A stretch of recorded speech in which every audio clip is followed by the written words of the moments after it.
खौफ अक्सर कहानियों में छुपा होता है, मगर यहाँ हर कहानी खौफ खुद सुनाता है। Ladies and gentlemen, welcome to Whispers in the Dark और मैं हूँ उमर शाह। आज की कहानी हमें सलमान ने राजनपुर से भेजी है, जिसमें अपने वो दोस्त अम्मार के बारे में एक अजीब वाक़या सुनाता है। उन दोस्तों के लिए जिनके दिल कमज़ोर हैं, वो अभी से ये स्टोरी बंद कर दें, क्योंकि this is very very very disturbing. Salman अपने फादर के साथ राजनपुर में स्पाइसेस यानी मिर्चों का एक बहुत बड़ा कारोबार करता है, और वो बताता है कि ये कहानी आज से 5 साल पहले उस दौर की है जब वो मिर्चें उठाने राजनपुर से थोड़ी ही दूर दीपालपुर के एक नवाई इलाके में गए। वहाँ पर आने जाने की वजह से उसकी दोस्ती अम्मार से हो गई। अम्मार एक बहुत शरीफ लड़का था। अम्मार की फैमिली शदीद गरीब थी। अम्मार एक खानाबदोश यानी नोमैड था। वो लोग अपना एक टेंट नुमा घर जगह जगह लगाया करते थे और सारा साल ऊँटों को पाला करते थे, और साल के एंड पे जब बकर ईद करीब आती थी तब ऊँटों को शहर में लाके बेच दिया करते थे। इस तरह वो अपना साल की रोज़ी चलाया करते थे। सलमान ने अम्मार से बड़ी गहरी दोस्ती कर ली, क्योंकि मिर्चों का ख़रीदो फरोख्त शहर में महंगा होता है, इसलिए एक नवाई इलाके में यानी देहाती इलाके में जाके मिर्चें ख़रीदना कंपैरेटिवली सस्ता पड़ता था। सलमान के फादर ने अरसा गुजरने के बाद ये रिस्पॉन्सिबिलिटी सिर्फ सलमान को दे दी। सलमान अक्सर जाता, अम्मार के साथ नाश्ता करता, उसके साथ दोपहर का खाना खाता, उसके साथ डे स्पेंड करता, उसके साथ रात तक गुजारता, मगर अक्सर अम्मार कहा करता था कि तुम रात होने से पहले इस इलाके से चले जाओ, करीब तरीन शहर दीपालपुर में जाके किसी होटल में क़याम कर लो, सुबह हम फिर इकट्ठे मिलेंगे। सलमान कहता है, मैंने अक्सर उससे पूछा कि तुम ऐसा क्यों कहते हो। बिलाखिर उसने एक दिन मुझे बताया कि ये जगह रात को सिर्फ इंसानों के लिए नहीं होती, यहाँ पे और मखलूक भी रहती है। सलमान ने उससे अक्सर पूछा कि और मखलूक से तुम्हारी क्या मुराद है, what do you mean by it. तो वो सिर्फ इतना कहता कि तुम जितना कम सुनो उतना बेहतर है, और हाँ, जब भी रात को कहीं से भी हंसने की आवाज़ सुनो तो उसी वक्त गाड़ी की लाइटें बंद करो, उसका इंजन बंद कर दो और चुपचाप सुबह के सूरज तक गाड़ी में बैठे रहो। सलमान कहता कि मैं अक्सर रातों को सोचा करता कि अम्मार राजनपुर के देहात का एक सादा सा लड़का, जिसकी सोचों में उसके वालिदैन ने अजीबो-गरीब किस्म के ख्यालात डाले हैं ताकि वो तालीम ना हासिल कर ले, ताकि वो सिर्फ ख़ानदान के ऊँटों का और मिर्चों का कारोबार करता रहा करे। बिलाखिर सलमान कहता है कि उसके वालिद का इंतकाल हो गया, तो वो शहर में भी वही कारोबार को देखने लगा, और देहाती इलाके में कम ही उसका गुजर बसर होता था।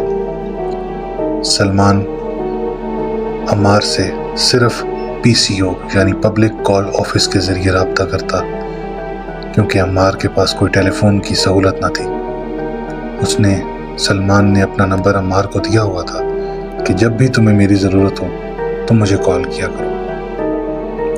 एक रात मगरिब के वक्त सलमान कहता है, मुझे करीबन 10 कॉल्स आई, एक PCO के नंबर से यानी पब्लिक कॉल ऑफिस से। सलमान कहता है, मैंने कॉल उठाई तो आगे से एक हड़बड़ाती हुई आवाज़ बोली कि सलमान भाई जल्दी आओ, कुछ हो गया है, दादाजी को कुछ हो गया है। सलमान कहता है, क्या हो गया है, अल्लाह खैर करे, कोई हार्ट अटैक आ गया है या किसी किस्म की आफत आ गई है, कोई मेडिकल इमरजेंसी बन गई है।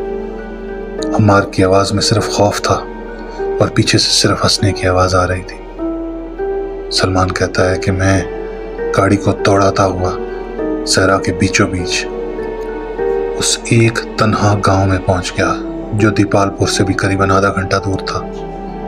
2.5 घंटे के बाद गाड़ी भी गर्म हो चुकी थी। गाड़ी को उन चंद खैमों के करीब खड़ा किया गया।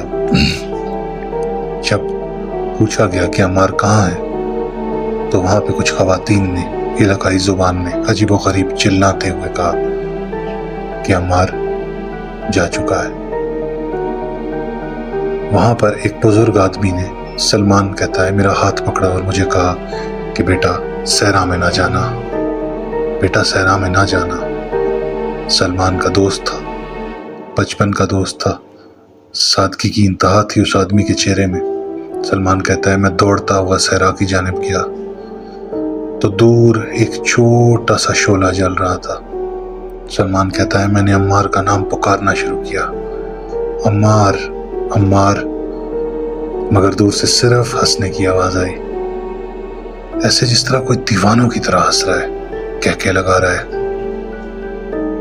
سلمان کہتا ہے میں اور قریب گیا، آواز اونچی ہوتی گئی، آگ کے شعلے بھڑکتے گئے اور میں نے دور سے دیکھا کہ ایک جانور عجیب طریقے سے پڑا ہوا ہے، ایک اونٹ جس کا پیٹ انتہائی پھولا ہوا ہے، اس کی چاروں ٹانگیں چاروں سمت میں یعنی 4 ڈائریکشنز میں اکھڑی ہوئی ہیں، اس کا پیٹ عجیب طریقے سے بھرا ہوا ہے جس طرح پھٹنے والا ہو۔ سلمان کہتا ہے میں اور قریب گیا تو میں نے اتنا قریب تھا کہ تقریباً 10 فٹ کے فاصلے سے وہ جانور وہ اندر سے ہلنے لگا، اس کا پیٹ اندر سے ہلنے لگا۔ سلمان کہتا ہے میں گھبرا گیا، یہ کیا عجیب و غریب منظر ہے میرے آگے۔ تو تبھی سلمان کو ہنسنے کی آواز آئی، کہکے کی لگانے کی آواز آئی۔ سلمان کہتا ہے کہ میں جب اور قریب گیا، 5 فٹ کا فاصلہ تھا، تو ایک جانب سے عمار اور ایک جانب سے عمار کا دادا خون میں لت پت، صرف مسکراتے ہوئے چپ چاپ اب میری طرف دیکھ رہے تھے۔ ان کے ہاتھوں پہ اونٹ کی کھال تھی، عمار کے کاندھوں پہ کچھ آنتیں تھیں اور خون میں لت پت وہ صرف مسکرا رہے تھے۔ سلمان کہتا ہے میں گھبرا گیا، مجھے سمجھ نہیں آئی میں کیا کروں، پسینے سے پورا جسم لرز رہا تھا، جسم صرف کانپ رہا تھا۔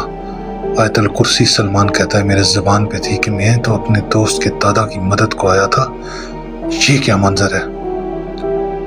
اور تبھی سلمان کو ہنسنے کی آواز آئی۔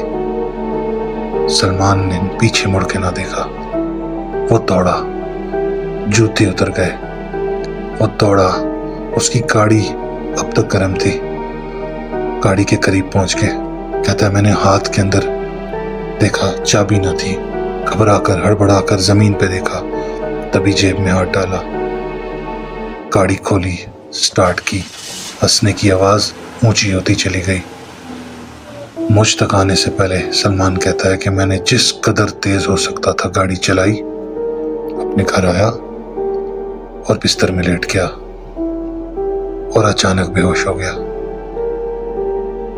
سلمان کے والد نے اس کو اپنے انتقال سے پہلے ان لوگوں کے بارے میں ضرور بتایا تھا کہ بیٹا دوستی ٹھیک ہے، زیادہ دلچسپی نہ لینا، یہ بہت عجیب لوگ ہیں۔ سلمان آج اپنی اس زندگی کو صرف خوف میں جی رہا ہے کہ کیا وہ میرا دوست تھا، کیا وہ اس کا واقعی دادا تھا، کیا وہ واقعی انسان تھے۔ مرچوں کی تجارت کیسی تھی؟ سلمان کہتا ہے میں واپس گیا، میں 2 دن کے بعد پولیس کے سمت ادھر واپس گیا، وہاں پہ نہ تو کوئی خیمے تھے، نہ تو کوئی چلنے والی ٹراک زمین پہ پڑی تھی، نہ کوئی جانور تھا، نہ کوئی اس کے نشانات تھے۔ علاقائی لوگوں سے پتہ کرنے پہ پتہ چلا کہ یہاں پہ ایک زمانے میں ایک چھوٹے سے گاؤں میں ایک چھوٹی سی فیملی رہا کرتی تھی، مگر یہ بات تو 10-12 سال پرانی۔ سلمان کہتا ہے میں نے لوگوں کو کہا ہم ان کے ساتھ تجارت کرتے رہے ہیں، ہم ان کے ہاں رہتے رہے ہیں، میں سارا دن اس کے ساتھ گزارتا تھا، مگر وہ کیا تھا nobody knows۔ آج تک سلمان اس قصے کو لے کے خوف میں ہے۔ دوستو آج کی کہانی اگر آپ کو پسند آئی ہو تو لائک وہ سبسکرائب ضرور کیجیے گا اور بیل آئیکن کو دبا دیجیے گا تاکہ ڈیلی ہم ملتے رہیں۔ خیال رکھیے گا۔ خدا حافظ۔